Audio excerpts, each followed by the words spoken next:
Miguel, good to see you. Good morning. Let's start with some injury updates. Yeah. William Saliba, what have you got for us? I'm not going to be able to help you much today because we have another training session later on. Until that happens, we won't know what's going to happen with a few of the doubts that we have. Did he have any testing yesterday, though? What is the nature of his injury? Yeah, he had a little niggle, but I think it's going to be a matter of days. So let's see if he's able to do that tomorrow.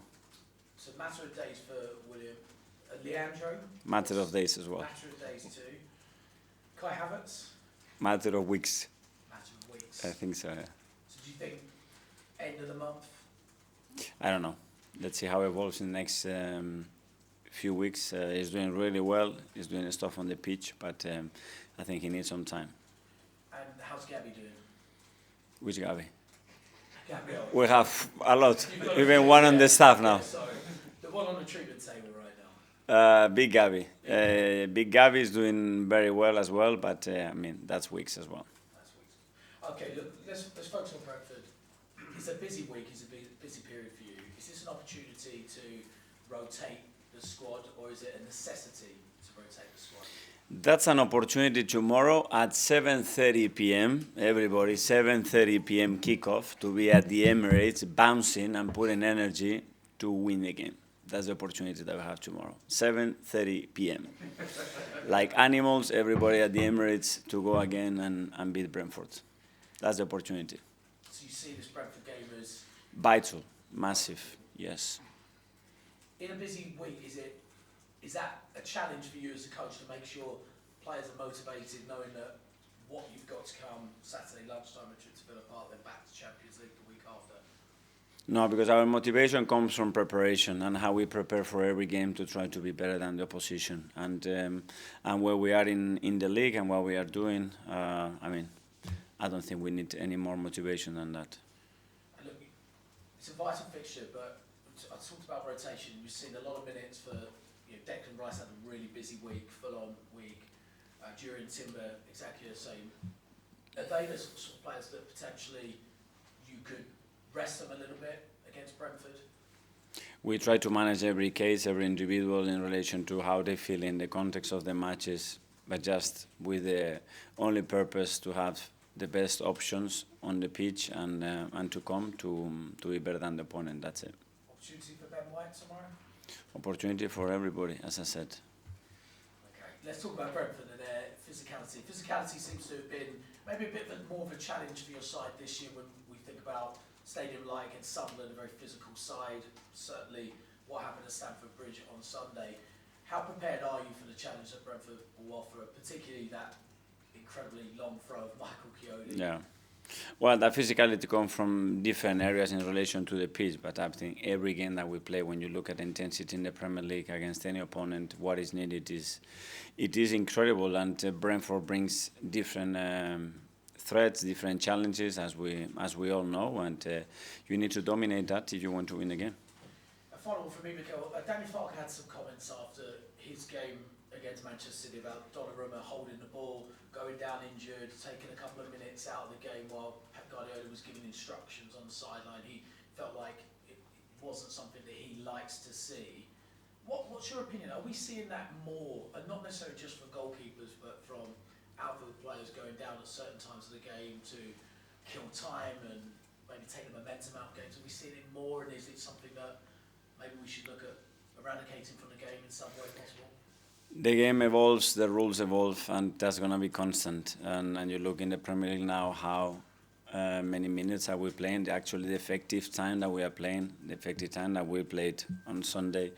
There is a lot of things to look at and evolve. So that's an example, but there are many others that constantly the game and the rules has to be evolving because everybody tries to take an edge. Can you understand Danny Farker's frustration though? Yeah, especially when you are in the other side, yeah. Thanks, James. We'll go to Niv from the Premier League. I'm good to see you. Declan Rice won the FSA Men's Player of the Year award, voted by the supporters across the UK. I can imagine when Declan joined just over 2 years ago, you had certain expectations of him. How much he exceeded those expectations? I think he's very close to what we believe that he could bring to the club, to the team. and the way he could grow personally as well. And I think he fully deserves it. I think he's been incredibly consistent throughout the last 2 years, last season again. Again, in big matches, in big moments, he's stepping up, which is a massive thing. You want to fulfill that role at a big club, and I'm delighted that he got it. Can I ask you about another Mikel Merino?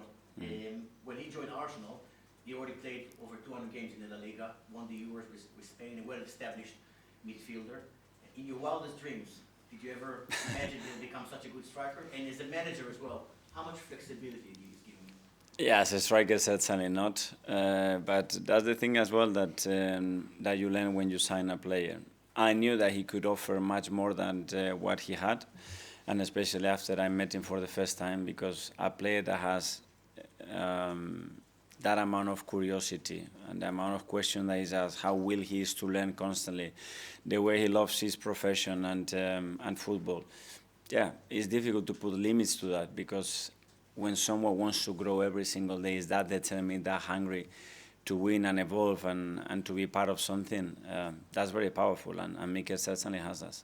Can I please ask you about Christian Norgard? And the last time Brentford managed to beat Arsenal, he scored the second goal.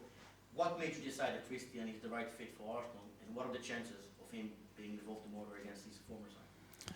Well, what I saw on the pitch, and then everything that I heard about him as a leader, and the role that he can fulfill, and the role that he was going to have here. And the moment I picked up the phone and spoke to him, he was super excited to join us. He brings something that we don't have in the squad, and I'm very happy to have him.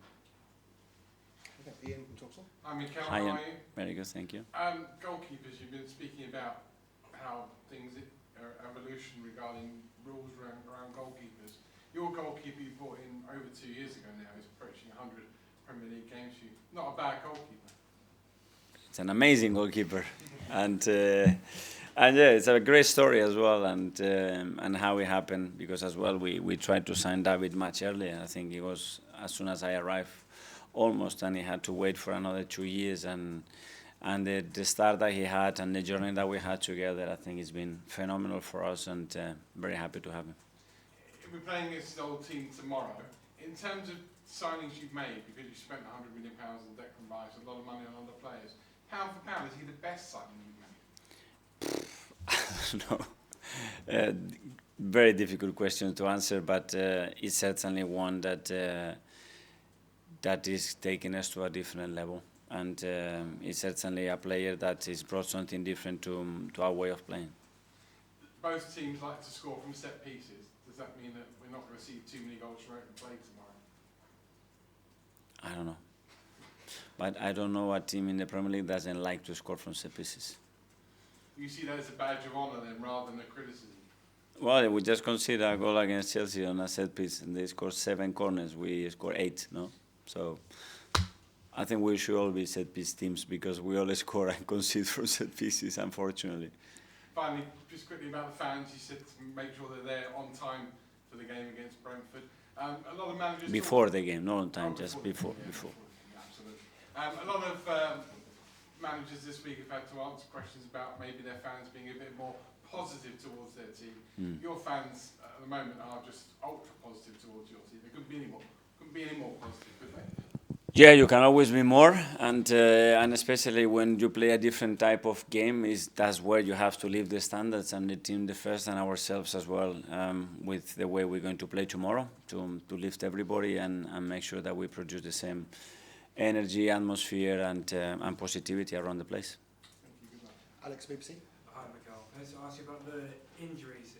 You got Victor Gyökeres and Gabriel Jesus back into the squad on Sunday, but at the same time you lost William Saliba, kind of been a theme of the season, key players picking up injury. How frustrating has that been for you throughout the season so far? Yeah, especially how we lost them with Leo as well, because Leo was in a great moment, and Gabriel Martinelli was just coming back, and we had to manage his minutes. He wasn't able to play more than what he did on Sunday. So managing that, the fact that obviously Willie trained the day before and then he wasn't uncomfortable. Players not training in certain position, having to play there.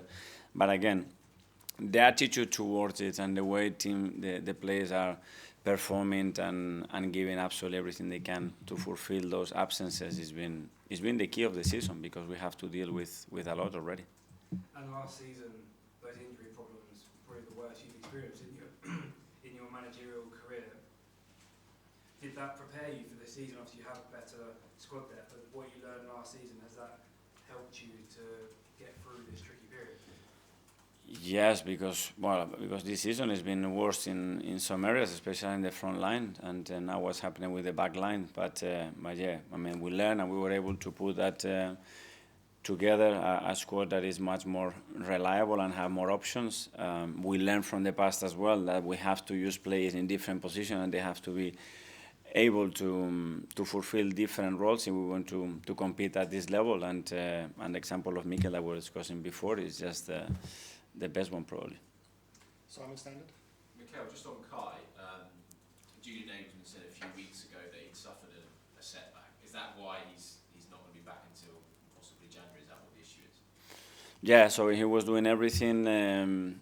He could not go to the next level, and now it's looking like we have unlocked that, you know, and we're all desperate to have him. I mean, it's a player that personally I love so much for what he brings to the team, but his character, his personality, I see him suffer being outside, you know. His playing record is phenomenal, he's been always available, and I can't wait to have him back around the team playing because I think it's going to be a massive boost for the team. And just on Declan, when he joined, you described him as a lighthouse. Mm-hmm. I just wonder how you would describe him now, and also you made a big point the past 6 months tying down all these key players, Gabriel, Saliba, Ethan Miles. Is he someone else on your list that you're looking at and thinking, I'd like to tie him down for 5 or 6 years? That's the way I perceived him, that he could potentially be a lighthouse. And now he's become a lighthouse, which is very difficult to do a big club like Arsenal. But he fully deserves that. He's done it with every step in the way. First of all, behaving, acting, and with performance and attitudes that are at the highest level. And yeah, he's one that I'm sure, myself for sure, the club for sure, I'm going to have him here for many years. Tom, footballer. Hi Mikel, you just got the Chelsea game as a learning match.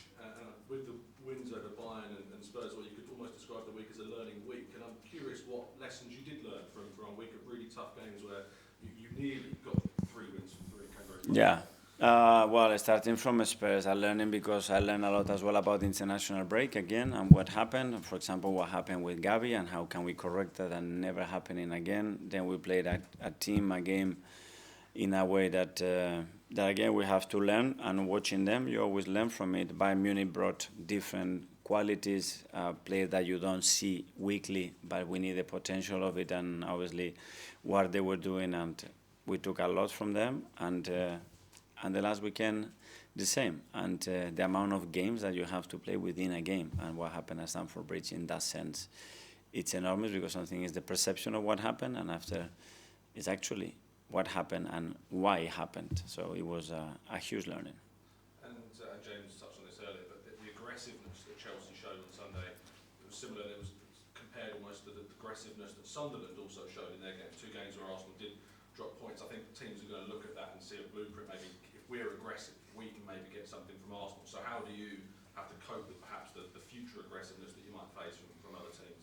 I think every team in the Premier League, the first thing that they do is be aggressive. I mean, I don't think that's going to be something that teams are going to change at all. You take it to certain extremes, hopefully that will be looked after, like it should have been in the first action of the game on kickoff with Mosquera. But we have to deal, again, learn from it and use it in a better way, because we should have exploded what we had for a period of time. It wasn't 60 minutes because from 33 to 39 we didn't play, and then it was Piero and I played on the floor, and the next 4 minutes we didn't play, so almost a part of the second half. Hi Mikel. I think around this time last year you mentioned with all these kind of games around the festive period, it's kind of hard to even get training sessions regularly, and I was just wondering, in those periods do you have to kind of alter the way you prepare for games, and how does that work? Do you have to focus on something that's maybe a bit more mental than physical, and how do you kind of work around that? Yeah, there is a balance to it, obviously, and depending, sometimes we play 3 days after, sometimes 4 days after. Obviously, the schedule brings now a scenario that is 3 and 3, so yeah, we are used to it. We alter the preparation, probably in the physical part a little bit more, but just rely much more on principles and what we have to do, and then tweak what we have to do in relation as well to the opponent's strengths and weaknesses. You spoke about sequences as well, sequences of games, and how you can kind of build a consistency with, I guess, different types of formations and stuff like that. Is that something you can see in terms of kind of seeing games as blocks and kind of mapping it out like that? Yeah, sometimes yes, sometimes no. Sometimes you play against back four or teams that are very direct and rely or want to take the game everything to a restart or a set piece. Other teams that they are completely different. We face for a period of time a lot of back fives and low blocks. Then this block of 3 games has been different. So yeah, depending. Sometimes you are lucky that you say, okay, now for this period, this is going to help us for the next few games, and sometimes you just have to alter game by game. And just on Saliba, with his injuries this season, I think they've been quite random, it seems. Is that how you see it? Because I think with the Anfield one, it was a twisted ankle. Yeah. And then how's this one come about? You mentioned he was uncomfortable in training. Well, the ankle one, it was a really random and very unlucky action that kept him out for a few weeks. He tried at Anfield, he wasn't comfortable, and he had to stay away. And this one as well, very bizarre, but hopefully will be a matter of days.